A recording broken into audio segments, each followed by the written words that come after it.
Pour cela, prenons l'exemple du manioc, que tout le monde connaît. Et le manioc peut être transformé en attiqué, et ses résidus transformés en biocarburant, puis en amidon pour la pharmacie, et enfin en engrais naturel. Mais nous allons considérer seulement le seul attiqué qui est un produit purement ivoirien, mais apprécié dans le monde entier. Et pour preuve, j'en ai fait goûter à mes amis chinois qui m'ont dit « Quand est-ce que tu peux nous exporter cet attiqué ?» Et bien sûr, pour l'exportation, notre attiqué doit être sous vide et présenté correctement selon les standards internationaux. Et notre attiqué peut dès lors être vendu à 300 CFA l'unité, soit le prix de la moitié d'une baguette en France. Son prix international est donc très raisonnable. Et j'en ai fait le calcul. Si chaque Chinois consommait un seul attiqué par an, cela nous ferait 1,3 milliard de personnes multiplié par 300 CFA, soit 390 milliards. Mais si la consommation maintenant chinoise passait à une fois par mois, alors ça nous ferait 390 milliards multiplié par les 12 mois, soit 4680 milliards de CFA. C'est-à-dire 10 fois le budget alloué au paiement des salaires des fonctionnaires ivoiriens, y compris les corps habillés.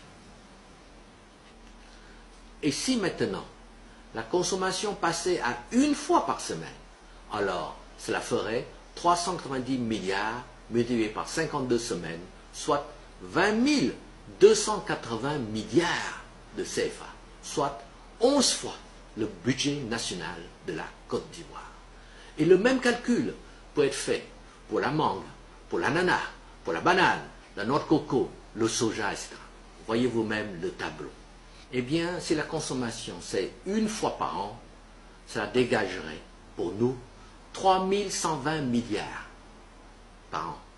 Si c'est une fois par mois, c'est 37 440 milliards. Et si c'est une fois par semaine, c'est 162 240 milliards.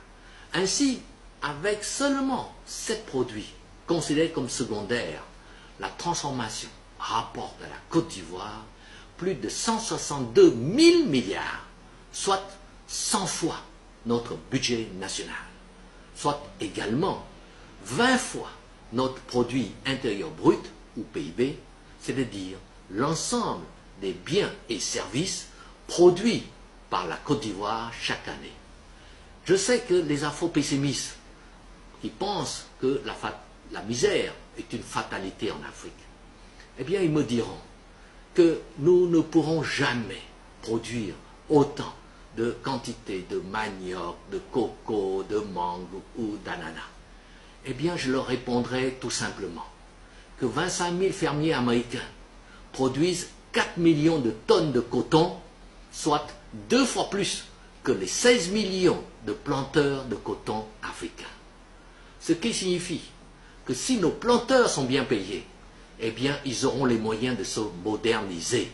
Ils remplaceront leurs machettes, leurs dabas par des motoculteurs.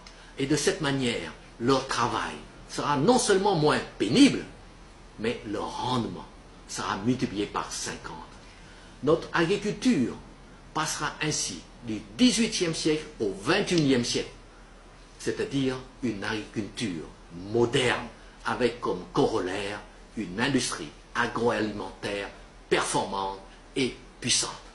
Et la mondialisation, au lieu d'être notre ennemi, sera notre allié, car nous pourrons ainsi vendre tous nos produits transformés sur tous les marchés mondiaux, et cela grâce à l'ouverture faite par la mondialisation. Et il en sera de même pour les APE que nous avons vu tout à l'heure, les accords de partenariat économique. En effet, les APE nous donnent des accès privilégiés au marché européen. Ainsi, grâce à cette nouvelle vision, tout ce qui constitue actuellement des dangers tels que la mondialisation et les APE vont devenir des atouts pour notre industrialisation, puisqu'ils nous ouvrent tous les marchés européens et mondiaux. Mieux, avec les APE, accords de partenariat économique, nous allons pouvoir profiter du financement du 10e FED.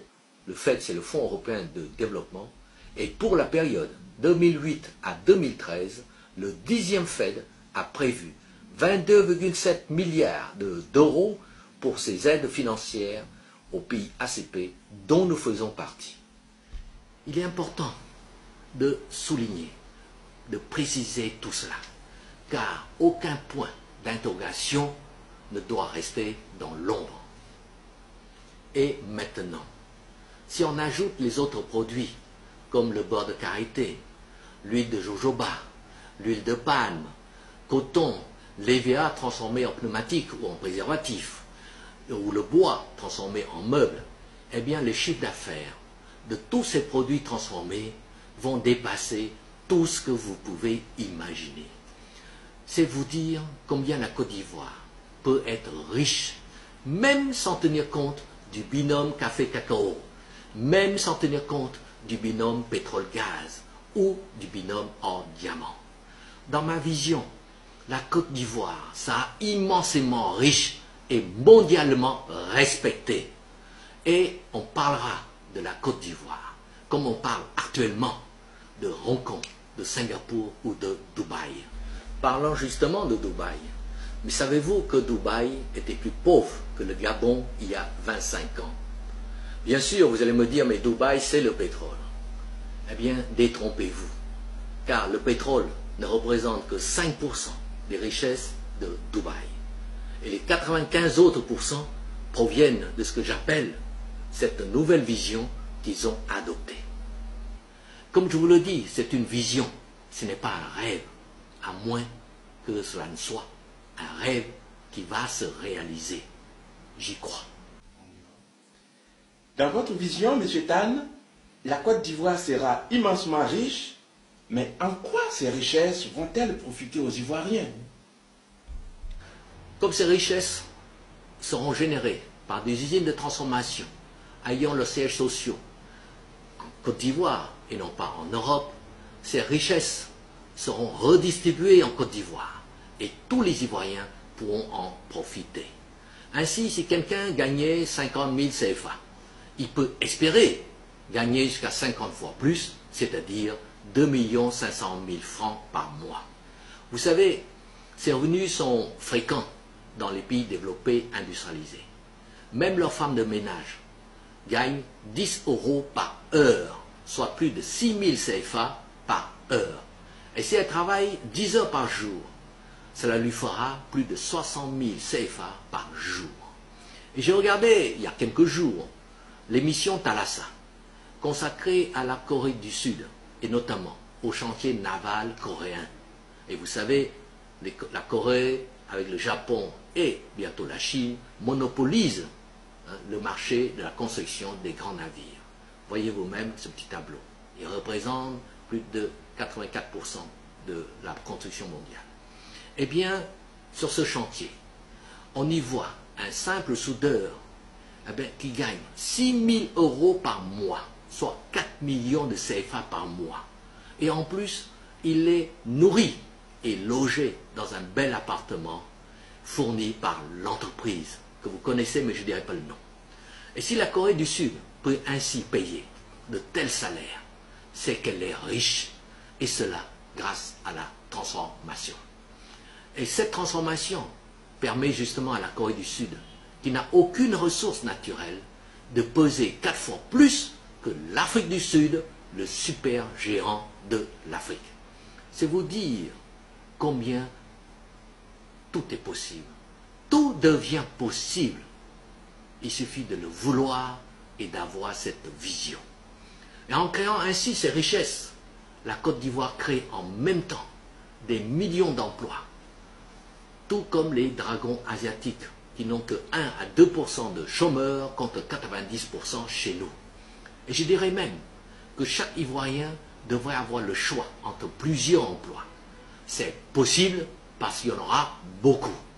Même l'Europe devrait nous applaudir, car les Africains, et notamment les Ivoiriens, n'auront plus besoin d'émigrer vers l'Europe pour trouver du travail. Et le problème de l'immigration clandestine, ça a ainsi résolu à la source. C'est une nouvelle Côte d'Ivoire riche et respectée que vous venez de nous décrire. Dans ce cas, M. Tan, quel sera l'impact des nouvelles richesses sur les moyens de financement qui nous font actuellement défaut, à savoir l'épargne nationale, les investissements directs étrangers ou IDE et les bailleurs de fonds? Ces nouvelles richesses vont avoir beaucoup d'impact sur les moyens de financement de notre développement. Elles permettent d'abord aux Ivoiriens de multiplier leurs revenus par 50, voire plus. Et comme les Ivoiriens gagnent beaucoup plus, donc, le revenu augmente beaucoup, et bien dans ce cas-là, les Ivoiriens vont pouvoir épargner. Et cette nouvelle et importante épargne nationale va pouvoir maintenant financer notre développement. Tout comme les autres pays industrialisés d'ailleurs, tout comme la Chine, qui a une épargne nationale de 40%. Voilà l'impact des richesses de la transformation sur notre épargne nationale. Voyons maintenant quel est son impact sur les investissements directs étrangers, IDE. Si la Côte d'Ivoire sait valoriser ses produits, eh bien elle va attirer les investisseurs étrangers qui se disent que la Côte d'Ivoire devient un pays rentable. Donc il faut y aller vite avant qu'il ne soit trop tard. Les investisseurs, comme vous le savez, vont toujours là où c'est rentable pour eux. C'est totalement logique. Or, vous savez, il y a plus de 50 000 milliards de dollars de fonds qui peuvent investir dans le monde. Et ces fonds sont répartis comme suit. Voyez vous-même le tableau en dessous. Fonds d'État, 3 390 milliards de dollars. Fonds d'investissement, c'est 21 000 milliards de dollars. Fonds de pension, 17 900 000 milliards. Et avoir des compagnies d'assurance, c'est 16 000 milliards. Au total, c'est 59, presque 59 000, disons. Hein, presque 59 000, c'est 58 290 000 milliards. Si la Côte d'Ivoire, grâce à sa nouvelle vision économique, pouvait attirer une toute petite partie de cette somme colossale, elle financerait largement son développement. En effet, si elle ne recevait que 1 pour 1000, soit 0,1% de cette somme-là, cela lui ferait 58 milliards de dollars, soit 20 fois notre budget national. Bien sûr, je sais que les afro-pessimistes diront encore que ce n'est pas possible. Alors je leur donnerai un exemple pour leur montrer que tout est possible. Et comme exemple, je citerai le cas de la banque ICBC, c'est-à-dire Industrial Commercial Bank of China. Une banque qui a été créée en 1984, c'est-à-dire il y a 23 ans à peine. Et cette banque ICBC a réussi à lever 22 milliards de dollars sur les deux seules bourses, Hong Kong et Shanghai. Et 22 milliards de dollars ont été levés en 3 heures, c'est-à-dire en une matinée. Et 22 milliards de dollars, c'est l'équivalent de 10 fois notre budget national. Ce qui signifie que quand nous avons des idées claires, eh bien les gens vont avoir confiance en nous, et dans ce cas-là, l'argent ne manque pas. Et ce qui est valable pour une banque, l'est également pour un pays. D'autant plus qu'une banque peut être mise en faillite, alors qu'un État ne peut pas l'être, c'est-à-dire un État ne peut jamais être mis en faillite. Voyons maintenant l'impact sur les bailleurs de fonds. Son impact est facile à démontrer, car vous connaissez tous l'adage, on ne prête qu'aux riches. En effet, quand vous êtes riche, ce sont les bailleurs de fonds qui viennent vous faire la cour. Et dans ce cas, c'est vous qui leur imposerez vos conditions. C'est-à-dire c'est vous qui leur fixerez les projets à financer. Et ils vont accepter, car ils savent que vous êtes devenu fort, riche et donc crédible. Et comme vous voyez, les nouvelles richesses générées par la transformation ont un impact très puissant, très fort sur tous les moyens de financement de notre développement, à savoir l'épargne nationale, les investissements directs étrangers, les bailleurs de fonds.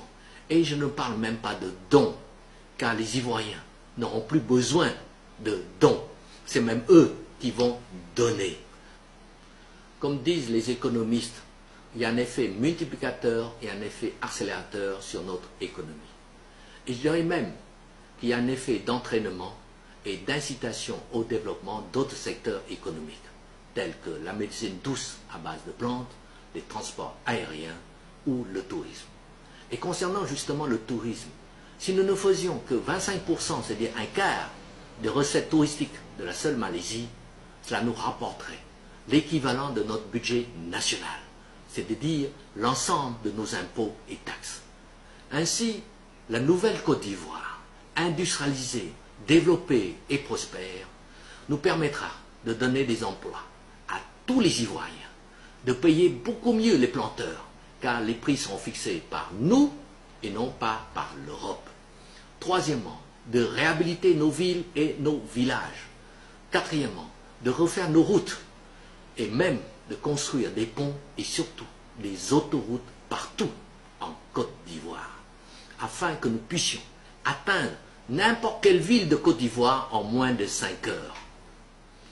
Et dans ce cas, les usines pourront s'implanter partout dans le pays afin de transformer sur place les produits de chaque région. Ainsi, grâce à ces autoroutes, aucune région de la Côte d'Ivoire ne sera délaissée. Chaque région aura ses usines, ses emplois et ses richesses. Et ce n'est pas un rêve, car nous aurons les moyens de financer tout cela. Et c'est cela qui va nous apporter la paix, la vraie paix, qui doit être un comportement et non 20 mots, comme disait le président Houphouët-Boigny. Prospérité pour les Ivoiriens et paix pour notre pays. Ces deux concepts, paix et prospérité, ne peuvent pas exister l'un sans l'autre. En effet, il n'y a pas de paix là où il y a la misère, comme il n'y a pas de guerre là où il y a la prospérité.